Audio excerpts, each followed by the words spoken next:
At Thanksgiving, my sister blamed my 12-year-old for $50,000 missing from our family safe, demanding she be taught a lesson. A week later, I showed them security footage of her planting evidence and walked out as she lost her marriage, her reputation, and every dollar she'd stolen. Hey, Reddit. My family always looked down on me and treated my daughter like a problem. I tried to stay quiet and keep the peace, but then they crossed a line I couldn't ignore. Before I explain how bad it got, let me start from the beginning. I'm Sandra P. Cox. I'm 36. Work in cybersecurity for a mid-sized company. And most days, I feel like I'm treading water. I rent a small 2-bedroom apartment on the edge of town with my daughter, Noah. She's 12, smart in a way that makes adults uncomfortable, and spends more time building robots out of scrap parts than talking to other kids. It's just the two of us. Her dad left when she was 3, and I never remarried. By the time I logged out of work that Thursday, traffic was already crawling. I was supposed to be at my parents' place by 6 o'clock for the usual monthly dinner. It's never really about dinner. It's about them reminding me where I stand. I swung by the robotics lab to pick up Noah, who was still soldering something to a small wheeled contraption. "You're late," she said without looking up. "I know, kiddo, let's move. Grandpa's probably checking his watch already." She packed her gear into a backpack and we got on the road. The whole drive, I could feel that mix of irritation and dread I always feel before these dinners. My dad, Thomas, built a small construction company into a multi-state operation and never lets anyone forget it. My mom, Margot, treats reputation like oxygen. My sister, Olivia, and her husband, Jack, are basically living the perfect family Instagram feed. Big house, 2 kids, matching sweaters. We pulled into the long driveway just after 7. The house looked like it was cut out of a magazine. Trimmed hedges, lights on timers, spotless windows. My dented Civic looked ridiculous next to Jack's imported SUV. Thomas opened the door before I even knocked. "Late again," he said, glancing at his watch. "Maybe leave 5 minutes earlier next time." "Traffic," I said, stepping in. Noah followed close behind. "Always traffic," he muttered. Margot kissed Noah on the head, but wiped a spot on her shoulder after. "How's school, sweetheart? Any behavioral issues we should know about?" she asked, her voice sugary. "No," Noah said, staring at the floor. In the dining room, Jack was already pouring himself sparkling water, grinning like he owned the place. I'd heard through a coworker who knew someone at his firm that they'd had a rough quarter. Layoffs, restructuring, the works. But nobody at this table would ever admit it. "Inflation's brutal, huh, Sandra? Want me to spot you a little advance before dessert?" I forced a laugh. Olivia appeared from the kitchen, all smiles. "Sit up straight, Noah, shoulders back." We took our usual seats at the long table. Dinner was roasted something or other with too many sides. The conversation stayed light until my dad leaned back in his chair and sighed. "I had $3,000 go missing from the office safe last week," he said. "No signs of forced entry. It's strange." Nobody responded right away. "That's concerning," Margot said. Jack shrugged. "Probably miscounted, right?" "Maybe," Thomas said. "But I don't miscount, and only family has access." The silence that followed wasn't long, but it was heavy. His eyes drifted from Olivia to Jack, then landed on me, then Noah. My mom cleared her throat and changed the subject, but I felt Noah shift in her chair. I focused on helping her with a math worksheet she'd brought along, pretending not to notice how the adults' conversation circled back to responsibility and trust. Noah wrote answers quietly while I pointed to the next problem. After dessert, we lingered in the living room while Thomas lectured Jack about expansion plans. Before we left, he walked us to the door. "I'm putting in a new safe next week," he said. "Top-of-the-line biometric lock." "Probably a good idea," I said. He nodded and added, "Only 4 people will have access. Me, your mother, Olivia, and Jack. So, if anything else goes missing, we'll know exactly where to look." His eyes landed on me for a beat too long. Or who might have helped. It wasn't even subtle. I felt my jaw tighten, but kept my mouth shut. Noah was already halfway down the driveway. The ride home was quiet. Streetlights flickered by as Noah stared out the window. "Did I do something?" she asked finally. "No," I said. "You didn't." But I could already feel where this was heading. The looks, the little comments. They decided someone was to blame, and they were circling around us. The next time we went over there, the air felt different. It was a Sunday afternoon, about a week after that dinner. We were barely through the front door when Margot came gliding out of the hallway with this tight smile. "Your father's watch is gone," she said like she was announcing the weather. "What watch?" I asked. "The PC he bought in Geneva." The custom one, she said, and her eyes flicked right over to me before sliding to Noah. It was in the study drawer. He's had it for years. I didn't respond because there wasn't anything I could say. Instead, I told Noah to hang up her jacket, and we followed her into the living room where Dad was pacing with a phone in his hand. It's probably misplaced, I said. You misplace things all the time, Mom. She gave me a look that made it clear this wasn't about a watch. Thomas stopped pacing and held up his phone. It's not misplaced. The drawer was open. I always keep that drawer closed. No one spoke. Olivia sat on the couch, flipping through a magazine, pretending she wasn't listening. Jack leaned against the mantel. It's a shame, Jack said, tossing a brochure on the coffee table. I was just reading about this boarding school upstate. They've got a great program for kids who need a little more structure. Discipline teaches responsibility. I stared at him. He smiled back like he just offered me a coupon. Olivia spoke without looking up. I did see Noah near the office door last week, she said. Just for a second when we were all upstairs. Maybe she was curious. Kids are curious. It was a casual tone, but the words weren't casual. Noah was sitting in the corner with her backpack, sketching something in a notebook. Her pencil stopped moving.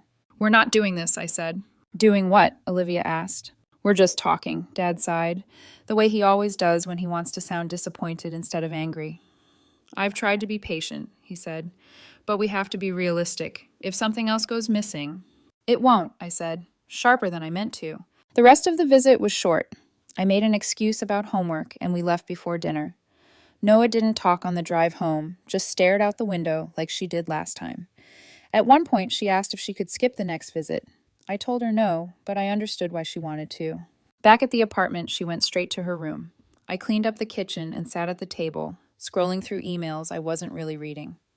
Every few minutes, I replayed what Olivia said, what Jack said, what they didn't say. They weren't just hinting anymore. They were building a story. Later that night, I went into Noah's room. She was reading, headphones in, but I could tell she hadn't really been reading for a while. You know you didn't do anything wrong, right? I asked. She nodded but didn't look up. They think I did. They're wrong, I said, and we'll prove it. She nodded again, slower this time. By the time Friday rolled around, I'd ordered a few things online. A discreet motion cam shaped like a smoke detector, a backup battery pack, cloud sync capability, and 2 spare micro SD cards for redundancy. If this kept going the way it was going, I needed proof. Not speculation, not gut feelings, proof. 2 days later, Thomas showed off the new biometric safe he'd installed in the study. It was bolted to the wall now with a digital keypad and a fingerprint scanner. Access is limited, he said. Me, your mother, Olivia, and Jack. I nodded. Makes sense. He didn't say my name, and he didn't need to. Noah stood behind me, looking at the safe, like it was a loaded gun. She stayed close to me the whole visit, never wandering more than a few steps away. And every time someone mentioned the missing watch, she tensed up. Thanksgiving has always been a performance in my family. Same house, same perfect table settings, same overpriced candles that smell like wood smoke. The only thing that changes is how uncomfortable I feel walking through that door. This year was no different. Noah and I stopped at a bakery on the way and picked up a pumpkin pie because I didn't have time to make one. As soon as we stepped inside, Margot greeted us with her usual half smile. Homemade is always better, she said, taking the box from me. But this is fine. Noah glanced up at me, and I gave her a small shrug. It wasn't worth saying anything. We followed her into the dining room. The usual magazine spread setup. Perfect turkey, designer napkins. Jack explaining market trends like he was on CNBC. Olivia was taking photos, angling the shot so Noah and I weren't in frame. Dinner was tense. Jack droned about stocks. Olivia bragged about a charity event, but didn't mention the fundraising totals. Weird, since that's usually the highlight. When dessert plates were cleared, the room went quiet in that way that means something's coming. Thomas rested his hands on the table and looked around. A large amount of money went missing from the safe 2 days ago, he said. 50,000. The words hung there. Jack's fork clinked against his plate. Olivia lowered her phone. Noah froze. I've been patient, Thomas continued, but that's over now. No one said anything. I waited for more details, but he wasn't offering them. Then Olivia spoke, soft and measured, like she was trying not to sound accusing, which made it worse. I saw Noah near the office that afternoon again, she said, and I found one of her pencils on the floor outside the door. My chair creaked when I shifted. You found a pencil, I said. It's something, she replied. Jack leaned forward, elbows on the table. Look, we're not idiots. A 12-year-old didn't crack a biometric safe on her own. But she's smart. You've said it yourself. And if someone showed her where the backup code was or left the desk drawer open, he let it hang. Margot picked up the thread, her voice careful. You were in that office last week, Sandra, fixing the computer. You were alone in there for 20 minutes. So, I said. So maybe Noah asked you a question, she said. Maybe you showed her something you shouldn't have. Or maybe you took it yourself and... Stop, I said. My voice came out harder than I meant. Jack spread his hands like he was being reasonable. We're just following the logic. 4 people have legitimate access. The money's gone. Either one of us did it, or someone got help from one of us. His eyes landed on me. And you're the only one here who needs money. Margot set her napkin down. I think a house search would be reasonable, she said. Just to be sure. Noah's face drained of color. She looked at me, then down at her hands. Jack leaned back. I'll say what everyone's thinking. If this happened anywhere else, the police would already be involved. Maybe that's the lesson she needs. Stop, I said. My voice came out sharper than I planned. We're not doing this. Thomas folded his arms. Then explain it. The safe was opened. There's no sign of forced entry. 4 people have the code. And I'm not one of them, I said. Olivia looked at Noah again. She's smart enough to figure things out. Noah's lip trembled, and she pressed her hands together to stop them from shaking. I didn't do anything, she said, her voice barely above a whisper. Enough, I said, standing. You're not searching my kid. You're not calling anyone. If you're going to accuse her of something that serious, you'd better have proof. Jack laughed once under his breath. Then what do you suggest? One day, I said. Give me 1 day before anyone does anything. That's all I'm asking. Thomas stared at me for a few seconds, then nodded once. You have 24 hours. We left not long after that. The drive home was dead silent. Noah stared out the window like she wanted to disappear. Halfway back, she asked the question I was dreading. Is it my fault? No, I said, not even a little. When we got home, she went straight to her room. I waited until I heard her door close before I pulled out the small box that had arrived in the mail earlier that week. Motion sensor camera disguised as a smoke detector. Easy to install, Wi-Fi connected, low light capable. I'd also grabbed a second micro SD card and set up automatic cloud backup. If someone found the camera and destroyed it, the footage would still upload in real time.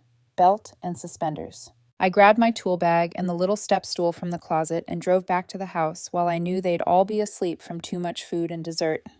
The office smelled like leather and old books. The safe sat behind the bookshelf like a sealed vault. I climbed up and attached the camera in the corner of the ceiling where no one would think to look. Angled it so it covered the safe, the door, and the desk where Dad kept the backup code.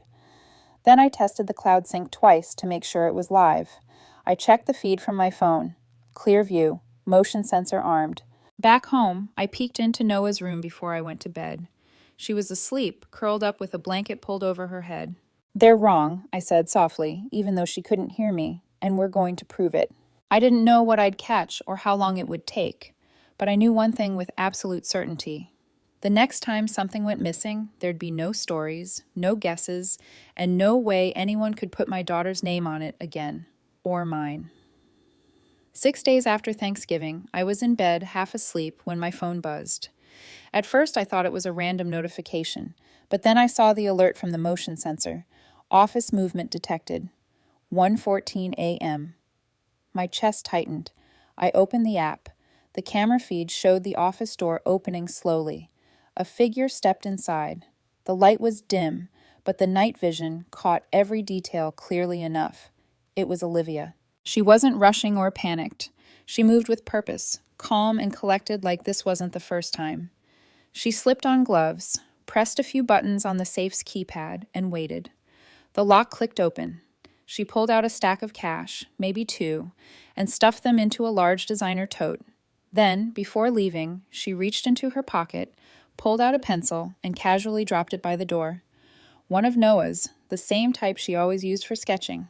I sat up in bed, staring at the screen. Every trace of doubt gone. My hands were shaking, but not from surprise, from anger. They had dragged my daughter's name through the dirt. They humiliated her, and all along, she was the one doing it. I didn't sleep the rest of the night. I downloaded the video, backed it up to 3 different drives, and printed still frames with timestamps. I zoomed in on every frame until there was no possible way Someone could claim it was anyone else. Then I noticed something. The way she moved at the keypad. No hesitation, no fumbling. She knew the code by heart. Muscle memory. She'd done this before. Sunday brunch was my chance. Dad had planned a small get-together to talk as a family.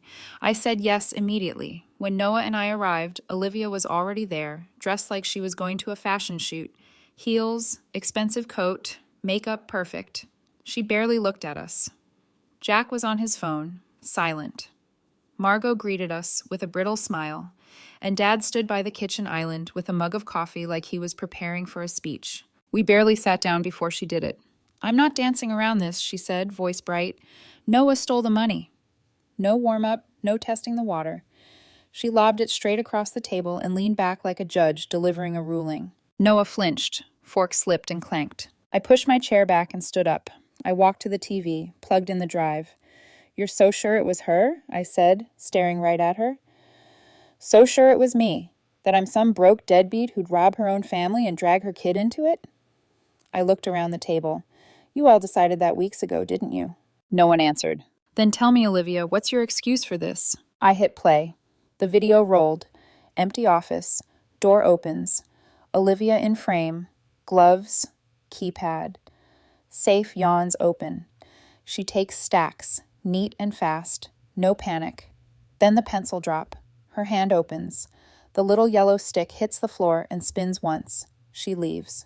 Door shuts. Silence. Margot's hand went to her mouth. Jack stopped breathing, or looked like it. Dad didn't move. I let the silence sit for a second, then paused the video on the frame where Olivia drops the pencil. "See that?" I said. "That's her planting evidence to make you think Noah did it, to make you think I helped her." I turned to Jack. "You said I'm the only one here who needs money. Looks like you were wrong."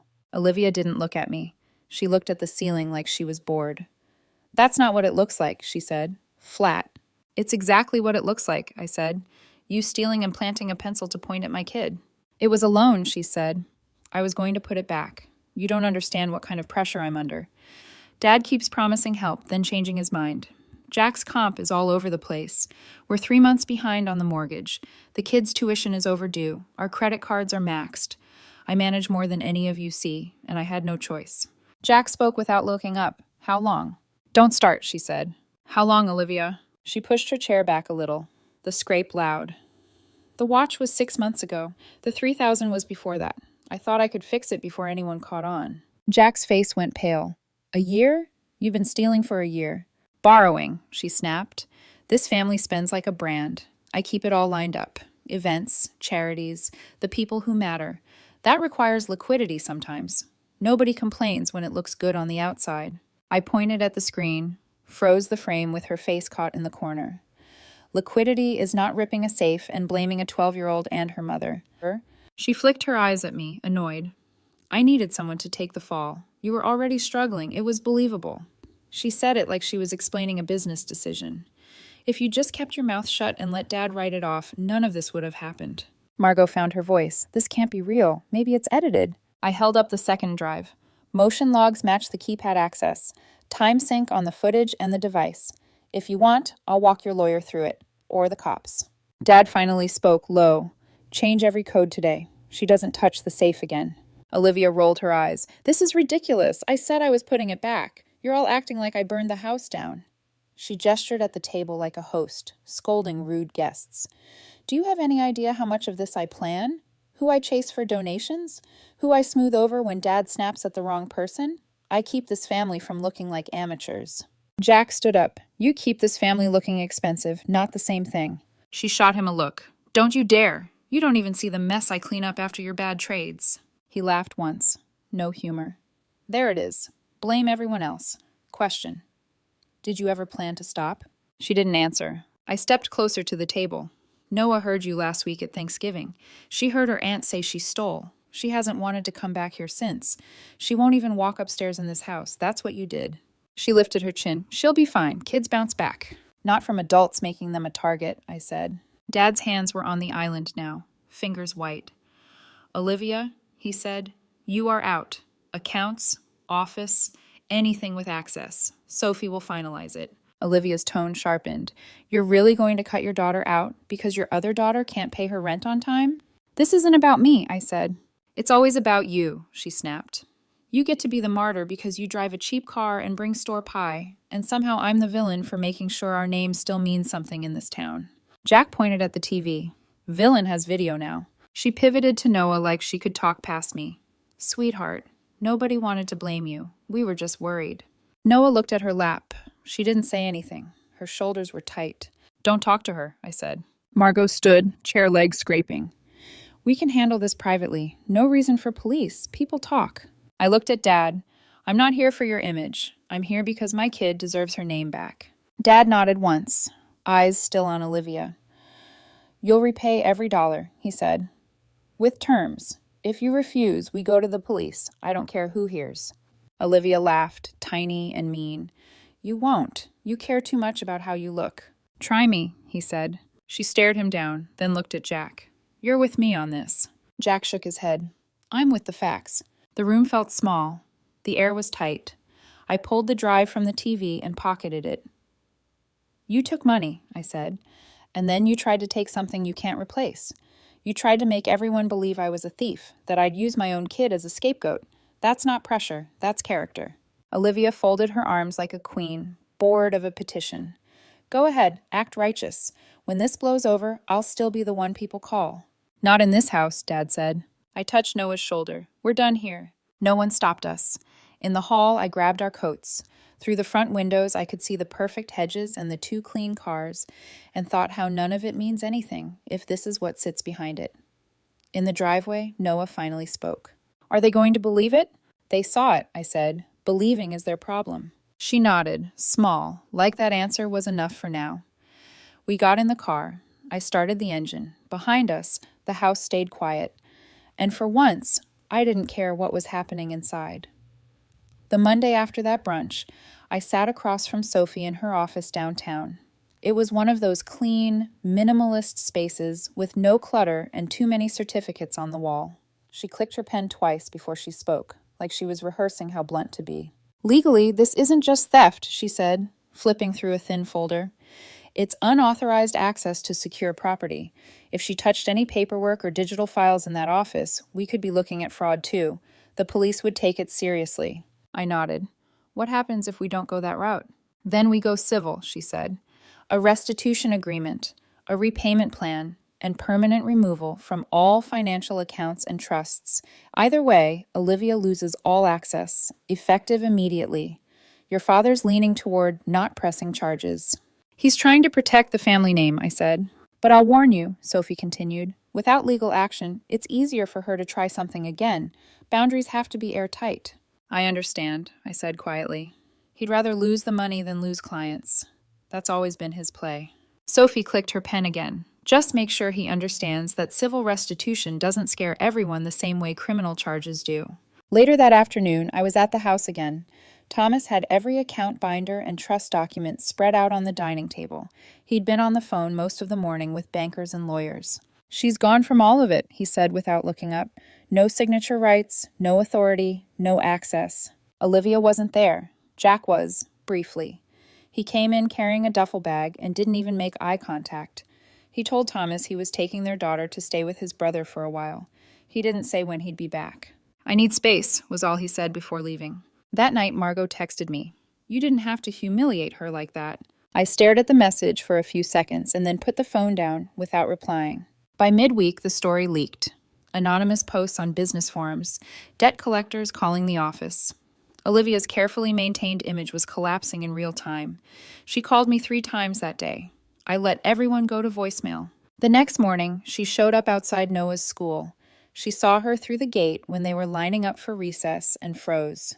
The school called me immediately. I left work and drove straight there. She was standing near the sidewalk when I arrived, trying to talk to one of the staff. Leave, I said, walking up to her. I just want to talk, she said, eyes red, makeup streaked. No, I said, not here, not ever. The principal stepped outside and told her the police would be called if she came back. She left without another word. That was the day I made the therapy appointment. Noah had been quieter since Thanksgiving, but after that incident, she barely spoke at all. During the first session, she talked about the pencil. about Olivia's voice when she accused her, about how she didn't want to go upstairs anymore because bad things happen up there. The therapist gave her breathing exercises and a daily routine, 5 minutes talking about anything she wanted, no interruptions, simple but effective. After the session, in the parking lot, Noah asked if we had to keep going back. "Only if you want to," I said. She thought for a second. "I think I want to." I put a hand on her shoulder. "Then we will." Life didn't slow down after that. It felt like every day something new fell apart. Another email, another rumor, another bill Olivia had hidden. But the lines were drawn now. She wasn't part of the accounts. She wasn't part of the house, and she wasn't coming near Noah again. It didn't fix everything overnight, but for the first time, it felt like the damage was contained, and that was a start. It was a Wednesday night when I realized Olivia wasn't finished. I was on my laptop sorting through bills and college savings paperwork when a notification popped up from the bank. At first, I thought it was a routine alert. Then I read it properly. Transfer attempt, $4,800, pending approval. It was from Noah's college fund. My stomach flipped. That account had 2 names on it once, mine and Olivia's, back when she helped me manage bills during the divorce. I thought I'd removed her access years ago. I was wrong. I opened the dashboard. There it was, an active login from a device I didn't recognize. I killed the session and reset every password. Less than a minute later, there was a knock at the door. I checked the peephole, Olivia. When I opened the door, she was standing there in the hallway, trembling like she'd been running.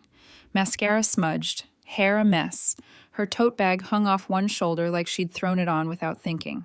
"I just need a loan," she said, voice shaky but determined. "Please, Sandra, everyone's cut me off. I have nothing left." "Did you try to take money from Noah's account?" I asked. Her face twitched. "I needed it. It's not like she's using it right now."